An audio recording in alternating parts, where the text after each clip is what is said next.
Okay, Assalamu alaikum everybody.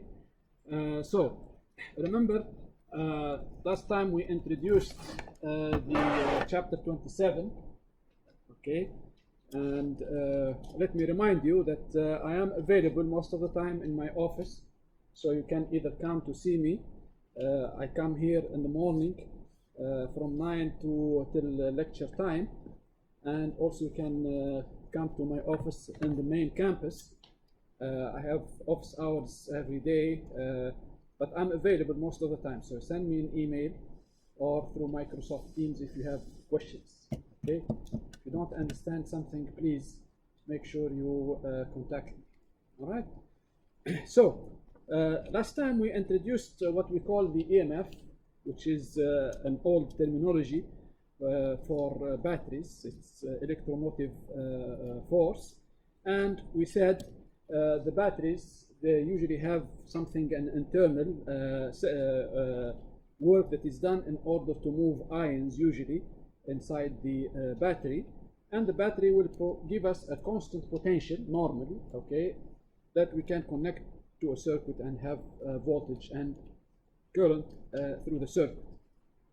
Okay, so the positive terminal of the battery should be clearly indicated, the negative terminal should be clearly indicated, and usually we use the, sometimes we also use the arrow to indicate the direction of the EMF, meaning the direction of the EMF is pointing from the negative terminal to the positive terminal in the direction of the current. And remember, the current is actually opposite to the direction of the flow of electrons. So the electrons are flowing in this direction. Electrons are flowing in this direction.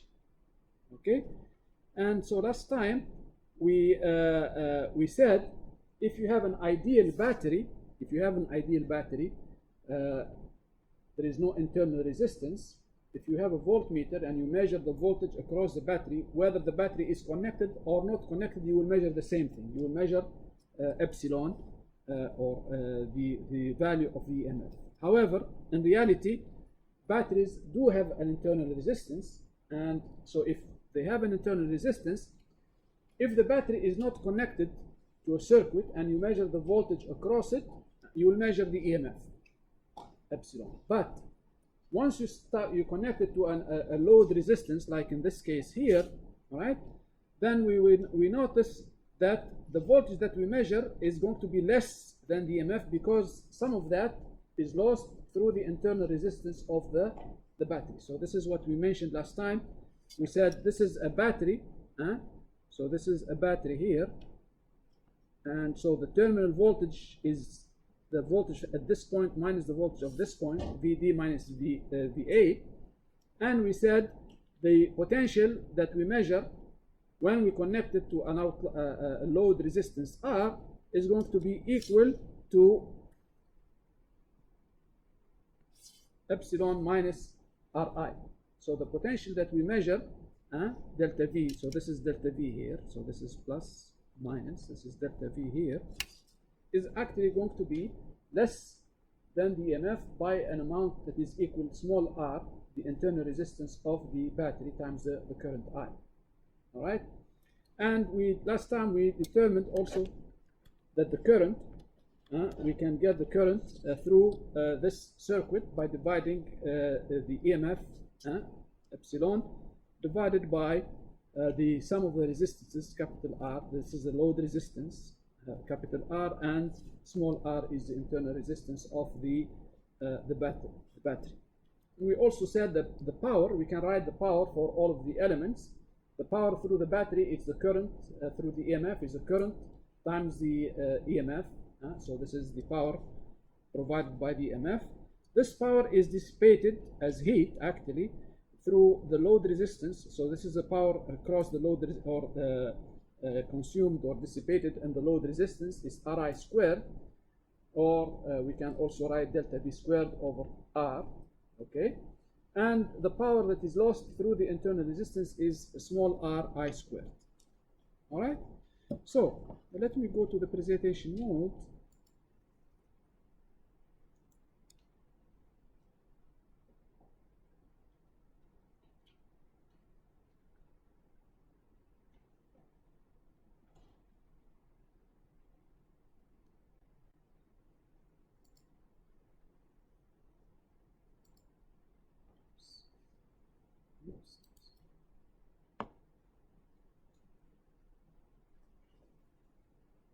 That's not what I wanted.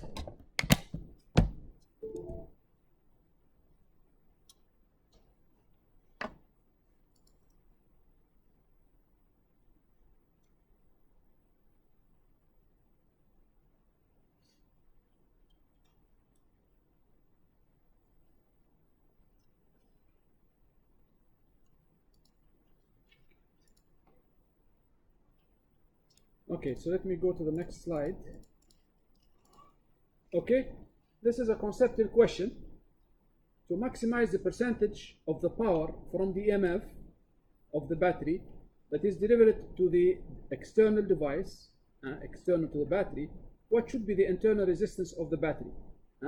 It should be as low as possible, should be as high as possible, or the percentage does not depend on the internal resistance.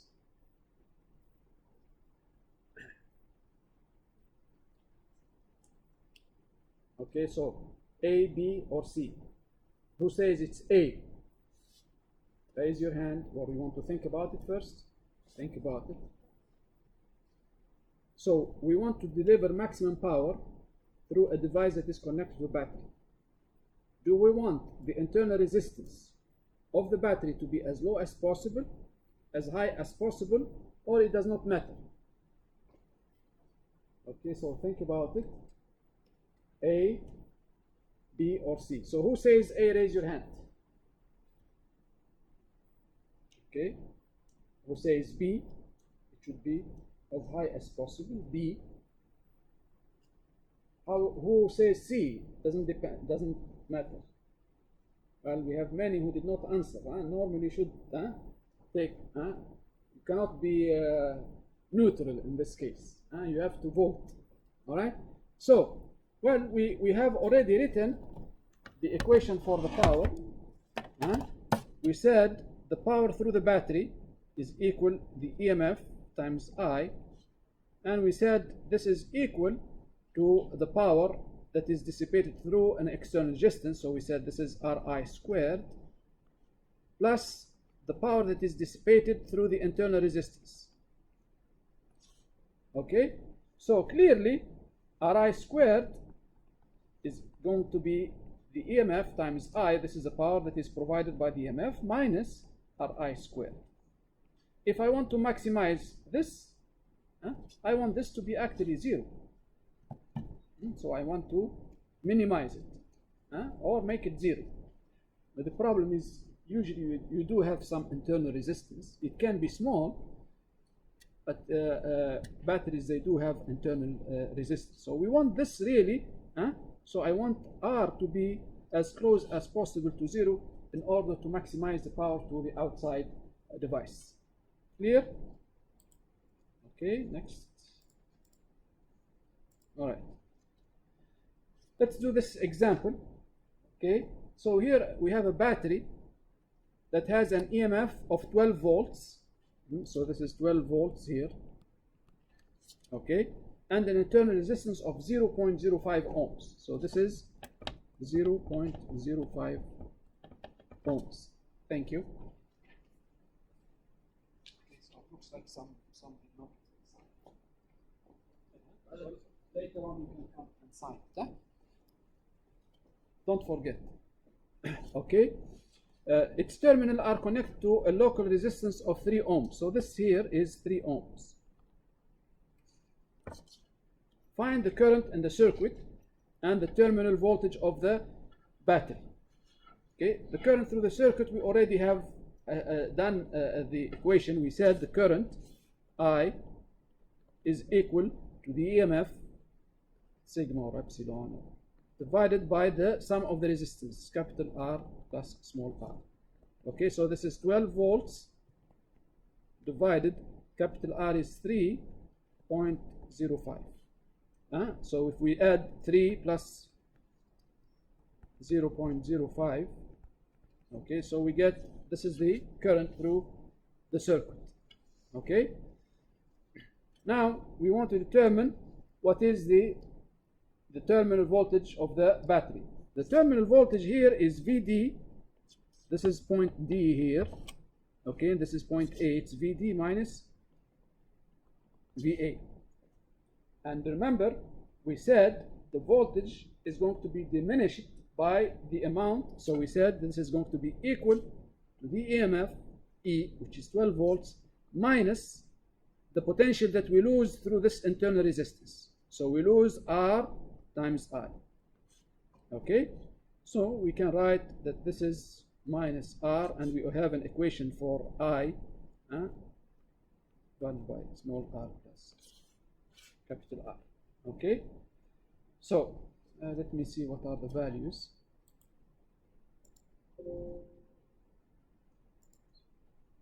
Okay, so the value is 3.93 amps and 11.8. So I is 3.93 amps and the terminal voltage is 11.8 volts. So VD minus VA, which is the terminal voltage, is 11.8 volts. Okay, calculate the power delivered to the load resistor. This is the load resistor here. It's a resistor, so we can use the power. We can use Ri squared. Okay, we also have delta V, because Vd minus Va is this delta V here. We can also use delta V squared over R if we want to, because we have the value of R. Okay, or we can also use delta V times I.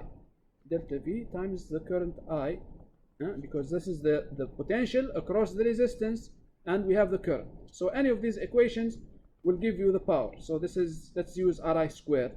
R is 3 and times 3.93 amps squared.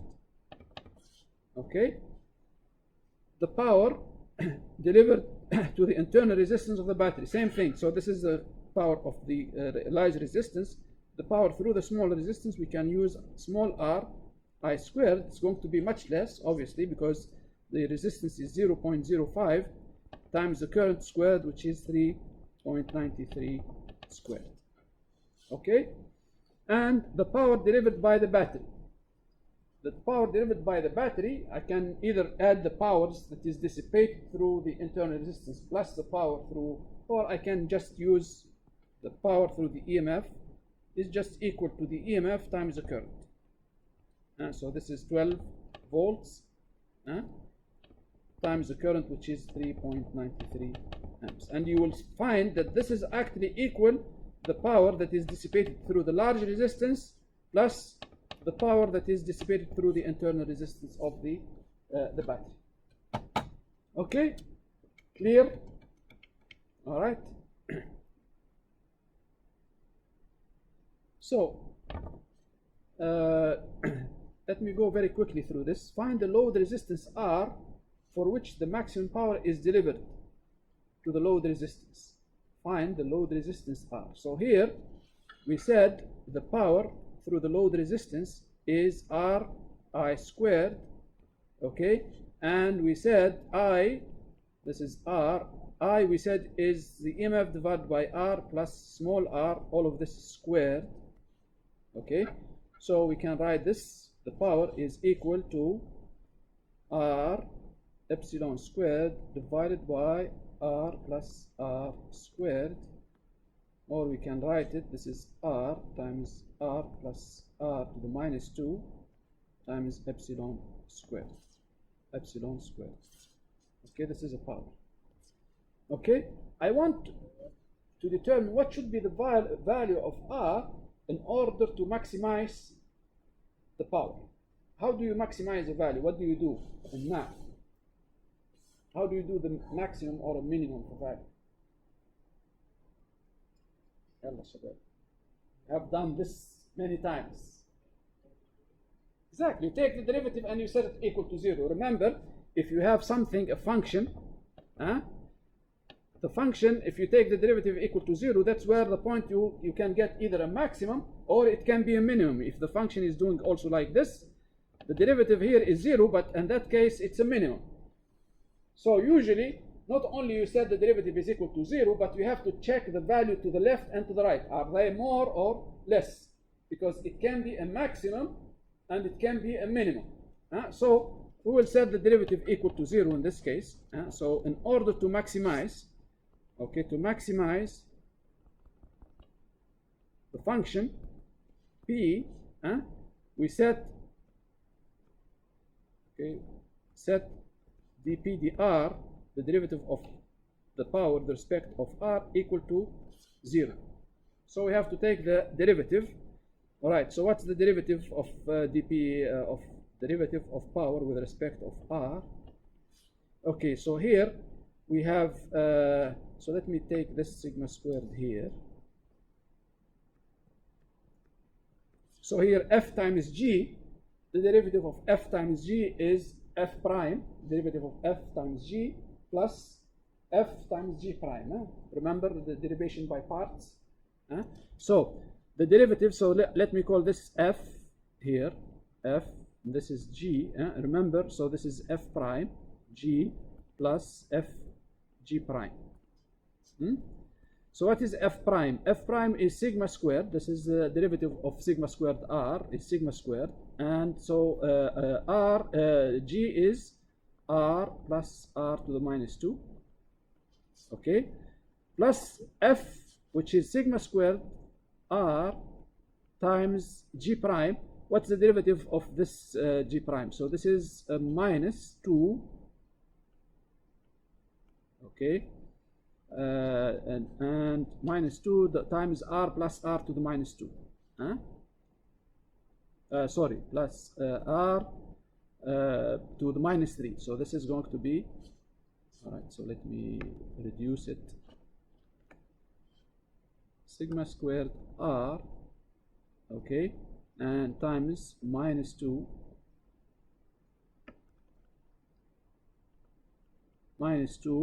and times r plus r to the minus 3.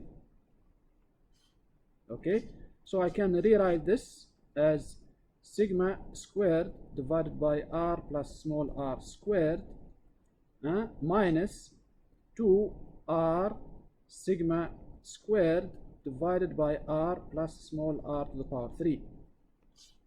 Okay, so I can make them same denominator. I can multiply the first one by small r plus capital R. So we will obtain capital R plus small r times sigma squared minus 2r sigma squared to capital R sigma squared. All of this divided by r plus r to the power 3. Okay, so let's evaluate this. This will give me r sigma squared plus small r sigma squared minus 2r sigma squared. So r sigma squared minus 2r. So this will be minus divided by small r plus capital R to the power 3. This is equal to 0. So I can factorize the sigma squared outside, and we obtain, in order for it to be equal to 0, small r, a capital R has to be equal to small r. So this value, when the load resistance is equal to the internal resistance of the battery, I will get the maximum power or minimum power. So usually you want to plot it or verify the value to the left and or to the right. And actually, if you plot this equation versus R, this is what you get. Versus the load resistance R. So you find that it reaches a maximum at the value when capital R is equal to small r. Okay, I know this is more a mathematical problem rather than a physics problem, but you should be able to find the maximum value or a minimum value by taking the derivative and setting it equal to 0. You have a class now? You do.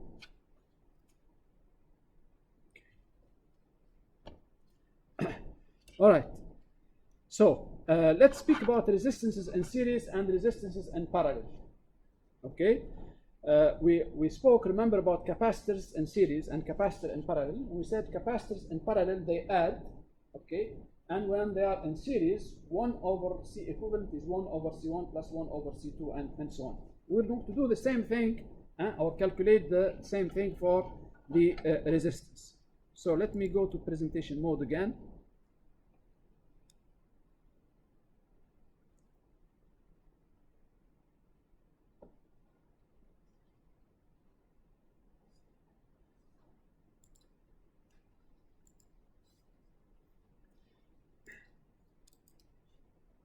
Okay, so let me go previous. Okay, so let's assume we have an EMF that gives me a potential of delta V, and I connect to it three resistances R1, R2, and R3, and they are in series. The resistances are called in series when they are connected only on one side. So you can see here R1 is connected to R2 only on one side, R2 is connected to R3 only on one side. So they are now clearly, you can see they are in series. Okay, and the potential delta V of the EMF, which is E sigma, is applied to these three resistances. When we do that, we will have a current. This current will flow through all the resistances. You can see that the current is going to be the same here, I, same here, current, same here, same here. So everywhere the current is going to be I, and it's in the same direction because we have a single loop. Okay? The applied potential delta V is actually equal to the sum of the potential across of each of these resistances. So if the potential across R1 is delta V1, the potential across R2 is delta V2, and the potential across R3 is delta V3, you can see that delta V is equal delta V1 plus delta V2 plus delta V3. Same thing when we did the capacitors in series, the voltages add. Okay? Since the charge is conserved, all the resistances have the same current. And here, instead of saying series Q, we can say series I, or series resistances have the same current. So it's like a hose that goes back in a circle. The same flow of water through the hose, because it's making a loop, is going to be the same thing. So the current flowing through all of these resistances is the same. So I, the total current, is equal to I1, which is a current through resistor R1, current through resistor R2, and current through resistor I3. Series I, for capacitor we say series Q, meaning capacitors in series, they all have the same charge, and it happens to be equal to the charge of their equivalent capacitors. For resistances in series, we say series I, meaning the resistances, when they are connected in series, they have the same current I. Not only that, it's also the current through their equivalent resistance, R. We will see that shortly. Yeah? Okay. So let's do the equivalent resistance, R equivalent. So this is a resistance that is equivalent to R1 and R2 and R3. The equivalent resistor has the same current, series I. So it should have the same current. This current I here is the same as this one here. Okay, and it should have the same potential difference, delta V. Delta V, this one delta V here should be equal to this delta V. Okay, and you can already see, we can apply Ohm's law. Delta V1 is equal R1 times I, delta V2 is R2 times I, and delta V3 is equal to R3 times the current I. Okay, so notice, so delta V here is equal delta V1 plus delta V2 plus delta V3. Let's replace here delta V, this here, delta V is equal to R equivalent times I. So we can replace this with R equivalent times I is going to be delta V1, which is R1 times I, delta V2 is R2 times I, and delta V3 is R3 times I. So you can cancel the i's, or they factorize, and so you can see R equivalent, the equivalent resistance is just going to be R1 plus R2 plus R3. Strange, eh? In capacitors, we found parallel capacitors they add. Resistances, series resistances add. Don't confuse the two. So in resistances, series resistance they add. R equivalent is R1 plus R2 plus R3. And in capacitance, the parallel capacitance are. All right? So this is what is the equation.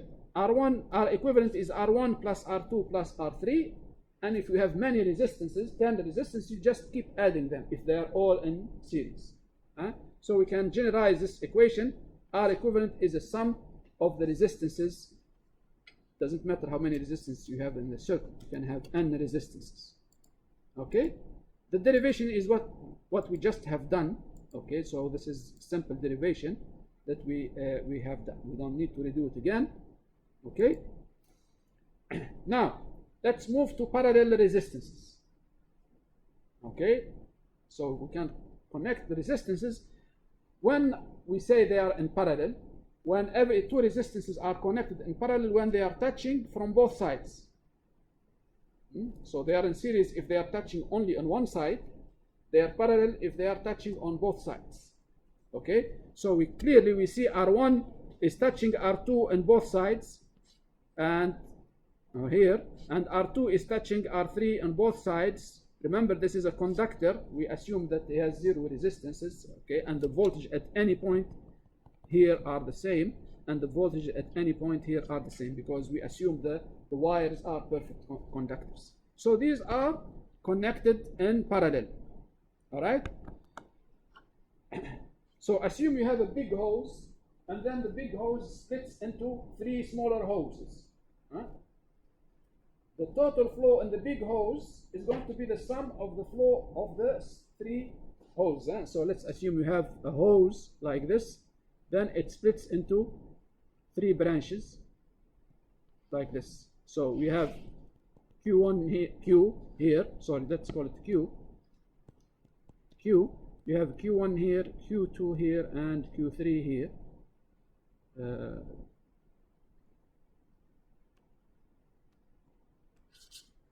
So this is volume flow. We know from fluid dynamics that Q is just going to be Q1 plus Q2 plus Q3. So this is volume flow. All right. Same thing. The current is coming from the EMF I. It splits into three components: I1, I2, I3. Okay. If the resistances R1, R2, and R3 are different, the currents are going to be different. If the resistances are equal, they are the same resistance, the current will be equal. Okay, so here we assume the resistance are, so that's why we will have a current I1, current I2, and current I3, and you can see from just the geometry or the similarity that I is going to be I1 plus I2 plus I3. This has to do with conservation of charge. The charge has nowhere to go. It's coming through this wire here, and it's going through these wires, so it splits through these wires. So we say resistances in parallel, they are directly wired together on one side, and they are also directly wired together on the other side. First of all, the potential difference is the same. Remember, any point here would have the same potential. Let's call it VA. Any point here, they are all same potential, VB.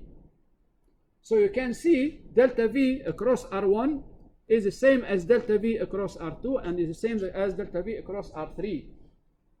Para V. Parallel resistances, like parallel capacitors, it has the same voltage difference. Para V. So delta V1 is equal delta V2 is equal delta V3, and it's all of, so let's call this delta V1 here, delta V1 across this one here, delta V2, and here delta V3, so plus minus delta V3 plus minus. You can see just even by looking at the circuit that they are equal. Para V. Okay. The current, however, I1, I2, and I3 are different because the resistance are different. But the other interesting thing is, because of conservation of charge, the total current I here is equal to I1 plus I2 plus I3. This has to do with conservation of charge. Clear? So resistances in parallel, para V, they have the same potential difference, but their current they add. So the current through the whole R equivalent is going to be the summation of the current through. So actually I can determine R equivalent. Let me go to the next slide. All right, so let's determine R equivalent here. So R equivalent is a resistance that would have the same current and the same potential difference as these three resistances connected in parallel. Okay? So this current I has to be equal to this current I. Delta V here has to be equal to delta V here to be, so that we can call this is equivalent resistance. Okay? So I is equal I1 plus I2 plus I3. We already have done this from the previous slide. We have also said para V, the voltages are the same. But let me try to use this equation here. Okay? Now I, from Ohm's law, R equivalent times I is delta V. So I can write I here. So let me write it here. I is equal I1 plus I2 plus I3. I, using Ohm's law, is equal to delta V over R equivalent. Delta V over R equivalent. I1 is equal to delta V over R1. Okay, well, because this is the potential difference across this resistance, and so the current is related by Ohm's law. I2 is also equal to delta V divided by R2, and I3 is equal to delta V divided by R3. So the delta V's cancel, and we obtain 1 over R equivalent is equal 1 over R1 plus 1 over R2 plus 1 over R3. Same equation as we have seen before for capacitors in series. So don't confuse between capacitors and resistors. Capacitors in parallel they add, resistances in series they add. Capacitors, when they are in series, we have 1 over C equivalent is 1 over C1 plus 1 over C2 and so on. For resistances in parallel, the equivalent resistance 1 over R equivalent is equal 1 over R1 plus 1 over R2 and so on. So we can generalize this equation. We can generalize it, and we can write R equivalent. So 1 over R equivalent is 1 over R1 plus 1 over R2 plus 1 over R3, or we can write in a general form, if we have many resistances, 10 parallel resistances, we can write 1 over R equivalent is. Now, the most common combination that you will use in problems are when you have two resistances in parallel. When you have two resistances in parallel, R1, R2, then you can do the same thing as we did for capacitors. R equivalent is going to be the product divided by the sum. R1 times R2 divided by R1 plus R2. You can verify that, do the math, and you will find that. So, product divided by the sum if you have two resistances in parallel. Okay? Clear? All right. R equivalent. By the way, R equivalent is going to be always smaller than any of the resistances that you connect. So let's, for example, you connect 2 ohms and 4 ohms. The R equivalent is 2 times 4, which is 8 divided by 6. 8 divided by 6 is less than 2 and is less than 4. So the equivalent resistance, if you want to get lower resistances, if you combine two resistances in parallel, you will always get a smaller resistance than each of the two resistances. You can check that. So let's say, for example, you take 10 ohm and 10 ohm. 10 ohm and 10 ohm, product 10 times 10, 100. 100 divided by the sum 20, you get 5 ohms. So 10 ohm resistance parallel to another 10 ohm resistance will give you an equivalent resistance that is only 5 ohms. So remember, R equivalent for parallel resistance is always smaller than any of the resistances that are constituting the parallel combination. Okay, so we don't have to derive it again. We have already done this. We have already done this. Okay, so now let's compare, summarize. Resistance in series, they add. R equivalent is R1 plus R2 plus R3, opposite to capacitors. And resistance in parallel, they have the same delta V. Their currents will add, and 1 over R equivalent is 1 over R1 plus 1 over R2. We have para V, resistances in parallel. They have the same potential difference. And we have series I instead of series Q. Remember, I and Q are related. I is dq dt. Series I meaning resistances in series, they have the same current flowing through them. Okay, so this is I don't know why they cover capacitors before resistances, because you're familiar with resistances in high school, and so it looks to me that it's easier to cover resistances and then capacitors, but it's okay. All right, so for this checkpoint, I like to go to Kahoot, so please, I'm going to go to Kahoot and escape, discard, and let's go to the Kahoot and play.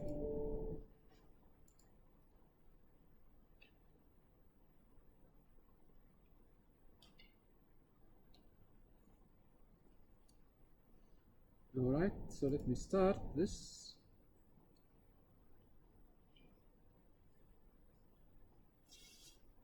So it's 962-4302, 962-4302. Okay, so so I need to at least, so please join, because remember I use this for attendance. And let me start.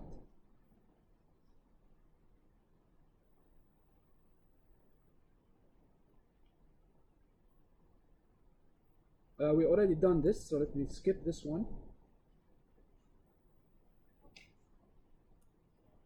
Skip. Next. Next.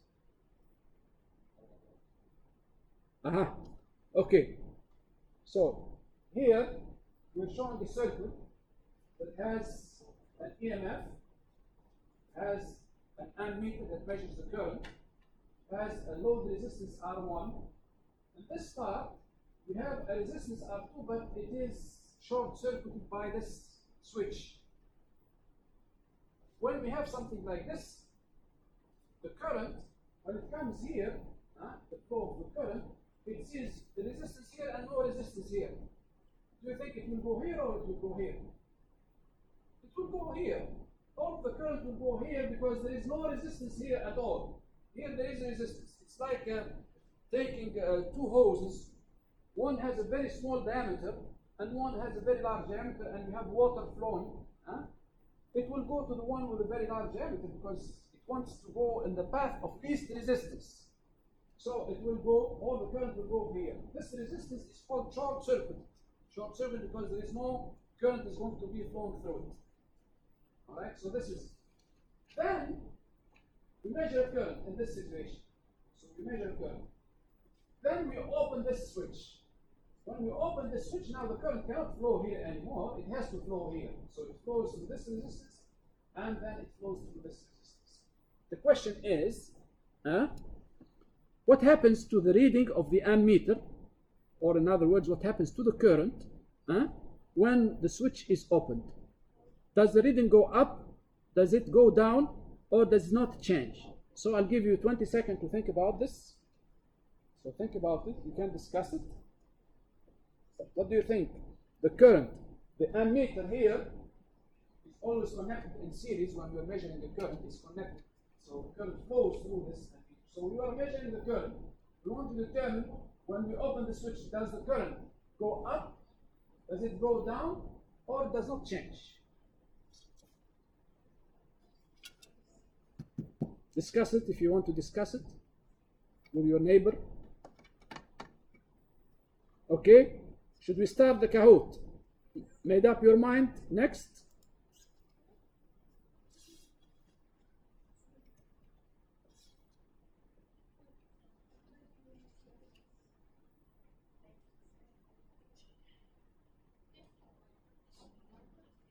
Whoa, split decision.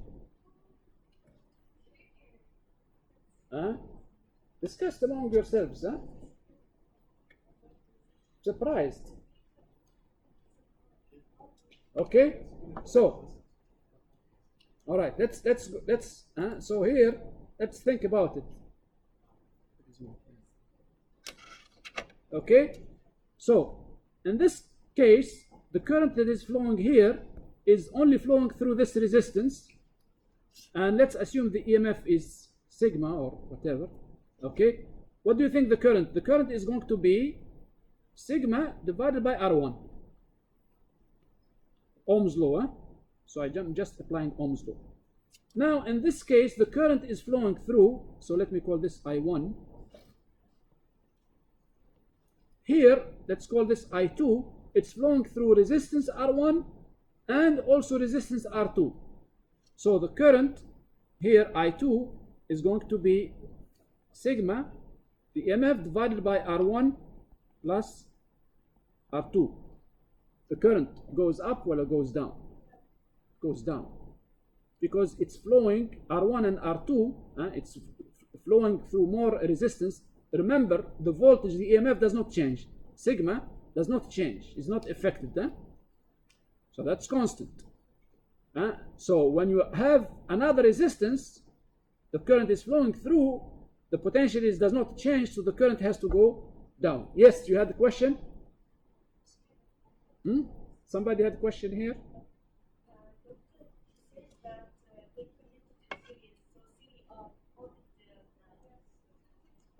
Okay, so the series I says the current flowing through this is same as the current flowing through this. That's true. And here, the current is flowing through this, but it's not flowing through this resistance. It's flowing through here. So here, this circuit, as if we have only one resistance, R1. The current is this voltage divided by this resistance, sigma over R1. Here, we have now two resistances R in series. R equivalent is the sum of the two, R1 plus R2. So the current, in this case, is the voltage, sigma divided by R1 plus R2. This current here has to be smaller than this one. The denominator is large. واضح ولا مش واضح؟ I don't know. يعني there is no contradiction. The fact that the current here is smaller does not mean that this current is flowing through here and is flowing through here. What's the problem? It is the same current. The current from the battery varies according to the load resistance. The battery, the voltage of the battery does not change. We assume that the voltage from the battery does not change. So it's let's say 1.5 volts does not change. When we change the resistance, the current has to change. Here we are having two resistances, and here we have only one resistance. The current here has to change because Ohm's law still applies. Okay, in both situations. Okay, let's go to another problem. All right. So this is the same problem, except now the resistances in the first part we have this situation, and the second part we have this situation. The question is, do I think that the current will go up, will go down, or will stay the same? So let me go to the next Kahoot. Okay, so here is the result. First result, 59782 is leading, or she is leading. Okay, so give me your answer in this case. 20 seconds. You can discuss it with your neighbor also.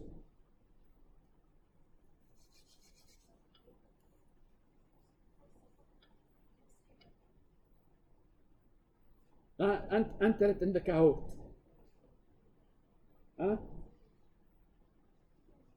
The nice thing about Kahoot, everybody participates, nobody gets embarrassed. so okay, all right. So ready? Naam? Okay, discuss it. Think, pair, and compare. It's the discussion that really adds value.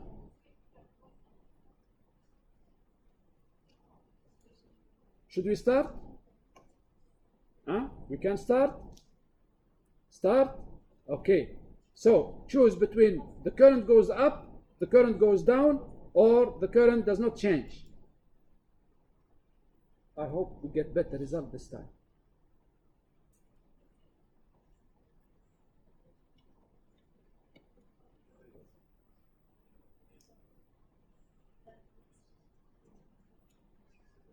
Oh, not much better. It's almost same as the previous one. Okay. All right. So let's do the analysis again. Okay. So here we have an EMF that does not change. Here we have a current flowing. Let's call it I1, and it flows through this resistor. So I1. So what's the current here? I1 is just EMF divided by R1. Okay? Now we have R1 and R2. These are connected in parallel. So what's R equivalent? R equivalent is R1 times R2 divided by R1 plus R2. And this is the R equivalent. Remember, we said R equivalent is always smaller. It's smaller than R1, and it's also smaller than R2. Okay, we said the parallel equivalent resistance is always smaller than any of the resistances. So let's do I2. I2 is sigma over R equivalent. Okay, so we're replacing, so this is I2 here. I2, and we replace this by R equivalent. And we have I2 here. So is I2 smaller or larger? R equivalent is smaller, so the current has to be larger. So in this case, I2 is larger than I1. It's opposite to the previous case. واضح شباب؟ يعني so you cannot just يعني guess or واحد. You have to write down. You have to write down the equations and verify. So because R equivalent is less than R1, okay, that's why, and since R equivalent is in the denominator, I2 is larger than I1. Okay, next question. All right, this one we will not do Kahoot for it. In your house, okay, when you connect the appliances and the lamps and so on, do you think they are connected in series or they are connected in parallel? Why? Exactly. So if this burns here and there is no current flowing, these also will not work. So in your household, in your house, the appliances and the lamps are connected in parallel, so that if one burns, you can still have current through the other one. If this one burns, there is no current flowing through here, you can still have current flowing through these. So in you have parallel combination. So we'll stop here and we'll continue tomorrow. Please, if you did not sign up, you can come and sign in the sign up sheet. And I still have some quizzes left. Khadija, Hassa, Khalifa, Masroor Khalifa, Manal, Ahmed, Mahmoud.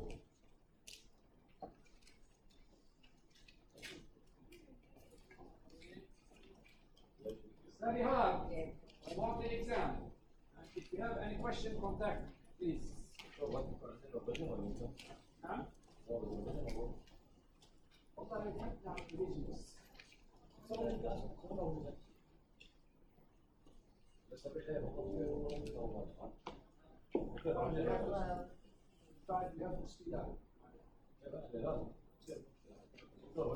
Okay, we will do something. Part of it will be please show this.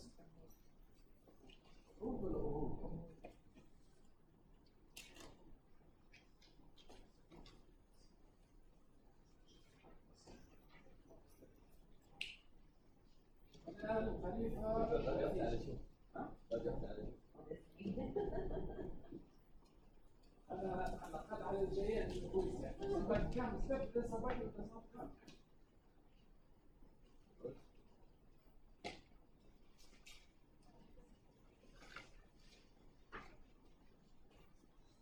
Yes.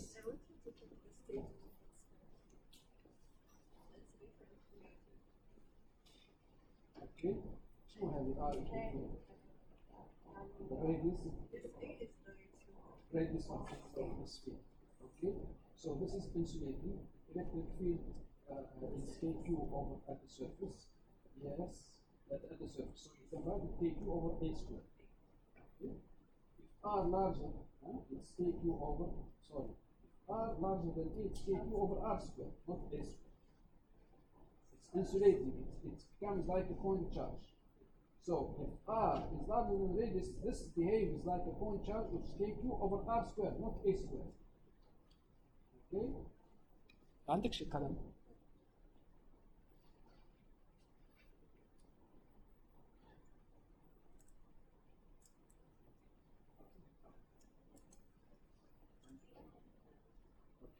So this one, the surface is is if r is less than a, yes, this is so if you plot it, the electric field, this is a here, this is here, okay, so it's linear, and then it goes down like this. So this is this one, and this is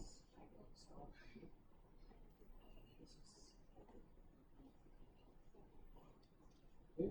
So conductor, okay, for the conductor, here you're using sigma over epsilon 0. You should not use that. That's in because you don't usually have the yeah. Look, you can use it if you have sigma.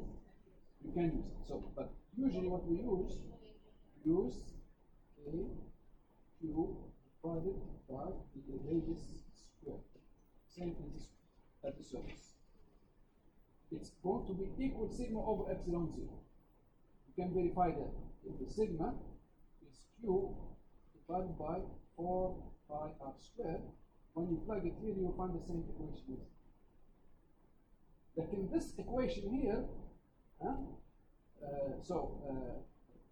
if r is larger than a, yes, use this equation. K divided by r squared, not raising that. So this is, if r less than a, the electric field is 0, yes. So now if we plot this one, electric field versus r, this is a, it's 0, and then it jumps to this value, and lower this value.